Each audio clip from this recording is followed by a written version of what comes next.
Hello guys, welcome to Sports Psychology A2 Exam Screencast 1.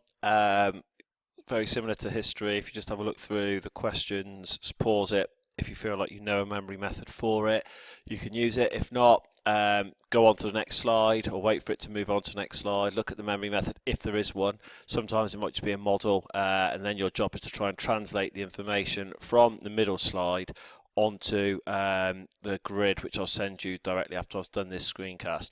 Extending with examples is key. Remember, key terminology is what we're looking at the time of the year now where you have to be tight with your vocabulary. It's no good just kind of talking like you're talking to your friends. It's got to be tight, it's got to be kind of accurate, and the terminology has got to be linked to what the exam question is asked for. Okay, and you're also looking, of course, to see if it's sport or balanced, active, healthy lifestyle in terms of examples. So, moving on then, first one. Describe Childerized multidimensional model of leadership and explain the effect of leadership on participation in a balanced, active, healthy lifestyle. So key things here, multidimensional model of leadership. You probably get it, okay, but if you feel like you could answer that now, remember this is only a 6-mark question, so be brief as possible when you go in with your two relationships between one and the other, okay, and then make sure that you give a little analysis at the end of the model, okay, so do not overwrite. This is a 6-mark question. Okay, so if I just go to the next slide, the actual model is here. Okay, now from there, do you feel like you can use that model in order to explain how the antecedents of leadership lead to leader behaviour and what consequence that has on performance, satisfaction, or both? And of course, if satisfaction is increased, it's more likely for participation to increase. So if you turn over slide 3 then. So remember, you have to go directly. If I just go back one, that matches with that, and then you talk about this. That matches with that. Remember, we're linking it to rock climbing example. That's what I've asked you to do. This, and then we look at kind of that, and we have a look at the combination of that and that, how that affects that, this, and how that affects this, and finally how all three are congruent and they lead to the ultimate kind of group and leadership kind of dimension where the performance is at its best and people are enjoying themselves. So go through them. Answer. Your situational characteristics. Key things here. Okay, you must translate it to the environmental circumstance. So e.g., dangerous rock climbing. This directly affects the required behaviour, which is the most suitable behaviour for the particular situation. E.g., and then you go through that bit there. Trust is the key bit at the end. Leader characteristics then. Personality, experience, ability of the leader. Experienced leader would know that they need to use autocratic behaviour because it's dangerous and he's got young people. Remember the scenario at the start. Young, inexperienced rock climbers and on a school trip. So basically go from there. You know, this will directly influence the actual behaviour of the leader because he has an experience and ability that is high. The leader, so actual behaviour is what the leader decides to do. So then you'll go through this bit here, e.g. autocratic leadership. I've mentioned that briefly before. This increases participation because it's responsible and it's a focus on safety. Okay, the leader is thinking about safety of the individuals who would appreciate that in a dangerous situation. Member characteristics then, that refers exactly the same, but talking about the actual the group now. So age, experience, the group involved. Inexperienced primary school children or whatever, year 7s. This directly impacts on a preferred behaviour. Now this is what is favoured by the group. Remember, these kind of the translations are huge. E.g. the young group favour autocratic because the leaders, the group feels scared, nervous, and as a result of the autocratic behaviour, they feel that this makes them feel safe. Now, analysis of the model, remember, I talked about behaviour and behaviour matches now. So required matches actual, then there'll be an increase in performance. Preferred, try and give an examples of these where possible. Not maybe for this. We'll look at that on a 20-mark question. Preferred behaviour matches actual behaviour. Satisfaction is increasing. All three behaviours are intertwined, or if you talk about congruent, okay, there is more likely of participation because they're enjoying it and they're being successful in climbing the mountain. Flexibility is the most effective quality of a leader, and the leader is most likely to be imitated if they're in a position of authority, same gender as the group that they are taking. Okay, next one then. Define attitude. Explain how the components of attitude can impact upon the development of a balanced, active, healthy lifestyle. So in this case then, we're looking at define attitude. What are the components of attitude? Bearing in mind that the definition of attitude uses the 3 descriptors from the 3 components of attitude and how it could influence the development of a balanced, active, healthy lifestyle. So, memory method. attitude to walking. So if you think about attitude to walking, I mean, I absolutely hate walking. I hate walking anywhere. Okay, rather than walking, I'd rather get a cab. So I have a negative attitude to walking. I will get a cab. Cab is the key components of, or are the key components of attitude. Translations. Okay, attitude consists of beliefs, feelings, or actions towards an attitude object, e.g. such as running or fitness training. So we can talk about exercise here, or exercising. This is known as a triadic model. Triadic model consists of 3 components. Cognitive element refer to your beliefs, e.g. I go running to improve my fitness. Okay, I exercise because I want to improve my health. Affective, feelings towards an attitude, e.g. I enjoy running. Behavioural element, these are the actions towards the attitude, e.g. I go running or I exercise 3 times a week. This creates a positive consonance, and that obviously will lead to a positive attitude towards a balanced, active, healthy lifestyle. So you might talk about diet, you might talk about not smoking as a way of talking about balanced, active, healthy lifestyle.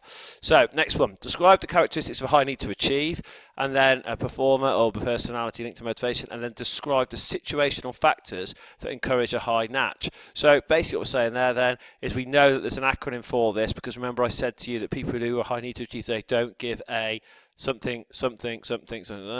Anyway, there are 2 situational factors that encourage this high need to achieve. If I just gave you now quickly the memory method, if you couldn't do it from the question, this is the memory method, and then you've got to remember these 2 things and how they interact to form high need to achieve characteristics. Okay, translation, high natch, low NAF. They would like to use feedback to improve performance, competitive in all situations, they take risks, they approach behaviours that are challenging, and then, or they use approach behaviour to situations that are challenging, and they have persistence to failure. Okay, failure is a stepping stone to success. They see that as like a kind of a good thing. Okay, so basically, how do the situational factors, what are they, and how do they trigger the personality characteristic of a high need to achieve? So you've got situational aspect then, so this is when the probability of success, so the probability of success basically for a high natch is where the probability of success is low, and low is defined by 50-50 or above,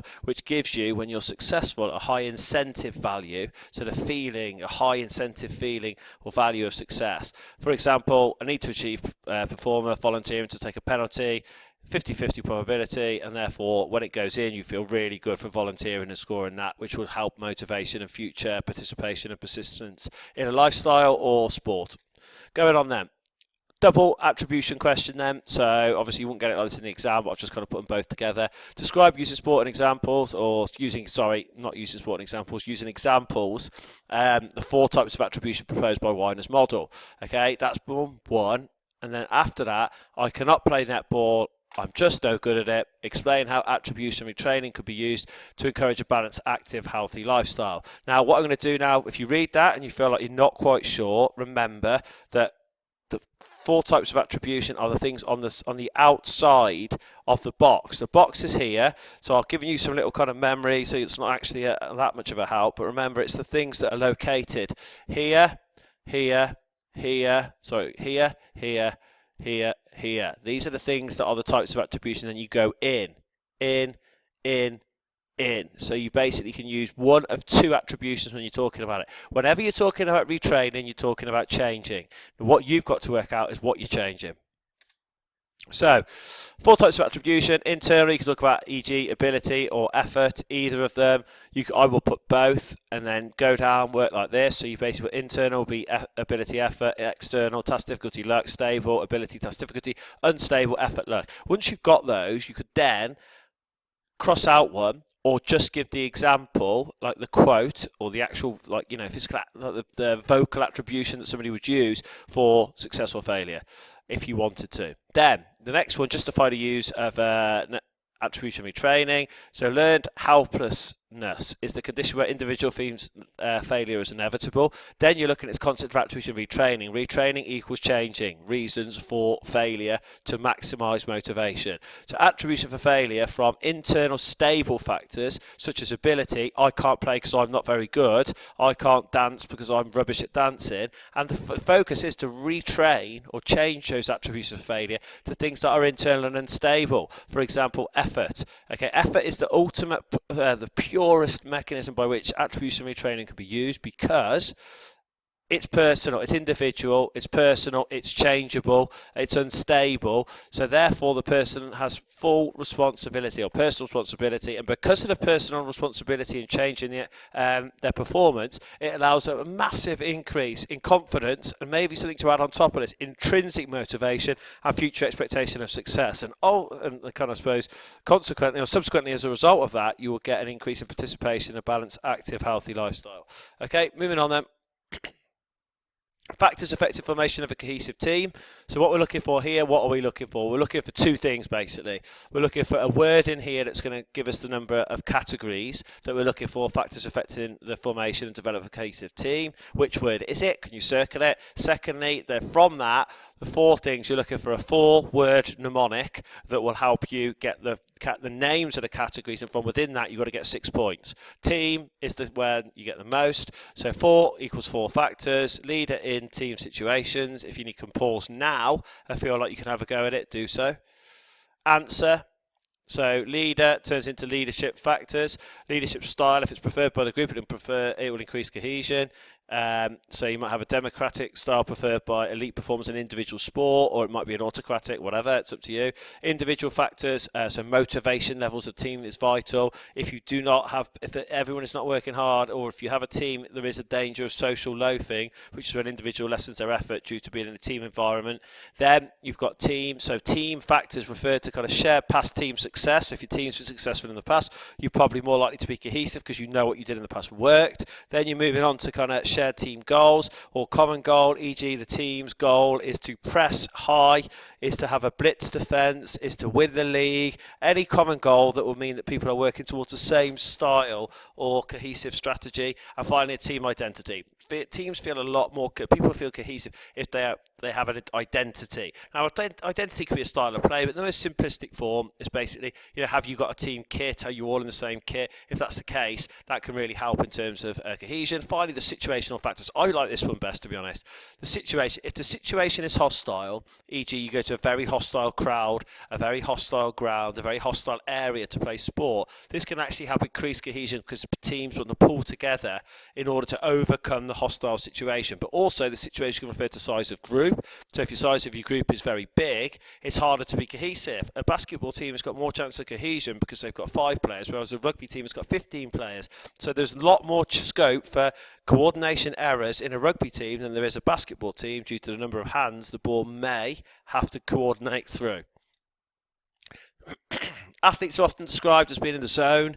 Explain what is meant by the individual zone of optimal functioning. Okay, so remember, I want you to put a bit more on this, put 6 marks for this. So I need you to talk a little bit about eyes off, like we talked about the other day for the 20-mark question. So, key thing first, your link, anxiety. So we're talking about the differing ways in which individuals respond to anxiety, okay, and the levels of anxiety that can lead to optimal performance of different individuals. Then, when you get the zone, you have what's called peak flow. Peak flow is Reece Spartan's park flow. Okay, see if you can come through with the answer with that. So you've got the answer here. Different ways individuals cope with anxiety. ISAF can be at low, moderate, or high intensity. If you can put if you can put that into proper terminology. So the individual zone of optimal functioning can be at low anxiety for some performers, moderate anxiety for others, and finally high anxiety for some. Now, basically, peak flow. Peak flow is when you find the zone that is perfect for you, and it's that sense of intrinsic fulfillment and satisfaction during optimal performance. Now, the only way you can get this really is if you're an autonomous performer, because it's associated with this kind of concept of automaticity. So basically, you're saying that you could do this thing automatically without thinking, it's subconscious. Those two are together, they're not a separate thing. The next thing is anxiety. Peak flow is most likely if cognitive anxiety is lowered, okay, and penultimately you have attentional styles. So if the attentional style matches the situation, or it can be switched to match the situation quickly, that is a sign of peak flow. E.g., a player who's experiencing peak flow can switch from narrow to broad attentional style very, very quickly. Finally, you've got confidence. It's associated with performance of high sports confidence. Performers you see at the very, very top of their game are basically the ones who are a high confidence. You are going through a surge of confidence. The adrenaline is coursing through your veins and you feel like you can do anything. You feel invincible. Okay, sometimes that could be from alcohol, but in sport, okay, this is certainly something where you have a high confidence due to knowing that you can perform well. Okay, they are the key components of